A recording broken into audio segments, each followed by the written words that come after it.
नमस्कार दोस्तों, बात करेंगे BSc BEd part first year examination 2024 का केमिस्ट्री का सेकंड पेपर की हम बात करने वाले ऑर्गेनिक केमिस्ट्री का 3 घंटे एग्जाम में मैक्सिमम मार्क्स 33 नंबर।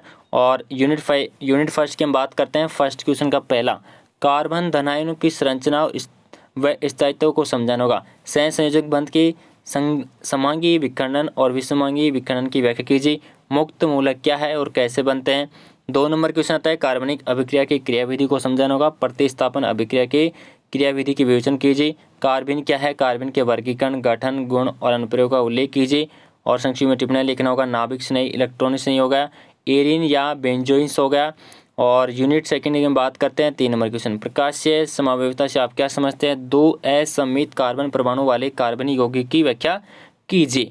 नेक्स्ट आता है बी पार्ट। बी पार्ट में निम्न के आर और एस अभिविन्यास दीजिए। ठीक है, तो फर्स्ट सेकंड थर्ड फोर्थ यहाँ पे 4 पूछे इसके अंदर।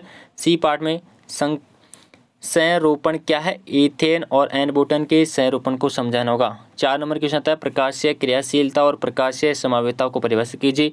बी पार्ट में है यौगिकों के E/Z विन्यास दर्शाते हुए आईपीएसी नाम लिखना होगा। फर्स्ट सेकंड थर्ड फोर्थ इसमें दे रखा है। और उसके बाद में आता है सी पार्ट, किसी यौगिक के प्रकाशिक रूप से सक्रिय होने के लिए क्या आवश्यकता है।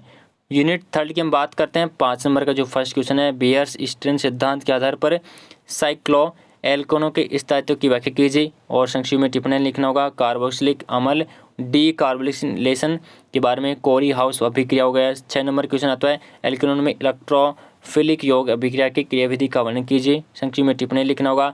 डाइल्स एल्डर अभिक्रिया और हाइड्रोब्रोरीकरण हो गया।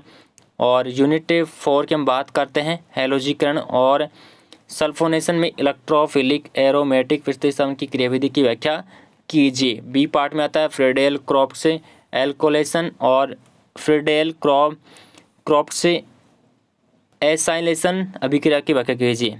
संक्षिप्त में टिप्पणी लिखना होगा। इसमें हक्कल का नियम हो गया, ऑर्थोपेरा अनुपात हो गया। 8 नंबर का जो फर्स्ट आता है, उपयुक्त उदाहरण के साथ एरोमेटिकता की शर्तों की व्याख्या कीजिए। और संक्षिप्त में टिप्पणी लिखना होगा। नेप्थलीन का संश्लेषण होगा, बिटचपचन होगा। और उसके बाद में यहाँ पे यूनिट 5 में आता है 9 नंबर का जो फर्स्ट क्वेश्चन आता है, एल्किल हैलाइडों की नाभिक स्नेही प्रतिस्थापन अभिक्रिया की क्रियाविधि दे रखा है। SN1 और SN2 की व्याख्या कीजिए। बी पार्ट में आता है, कार्बन टेट्राक्लोराइड को बनाने की विधि, गुण, उपयोग की व्याख्या कीजिए। नेक्स्ट आता है 10 नंबर क्वेश्चन का जो फर्स्ट है, एल्किल हैलाइड में विलोपन अभिक्रिया को बारे में समझाना होगा। संक्षिप्त में टिप्पणी लिखना होगा। DDT हो गया, फ्रेओन 11 होगा, फ्रेओन 12 होगा। पेपर कंप्लीट हो चुका है, तो प्लीज़ वीडियो को लाइक कर चैनल को जरूर सब्सक्राइब करिए। धन्यवाद।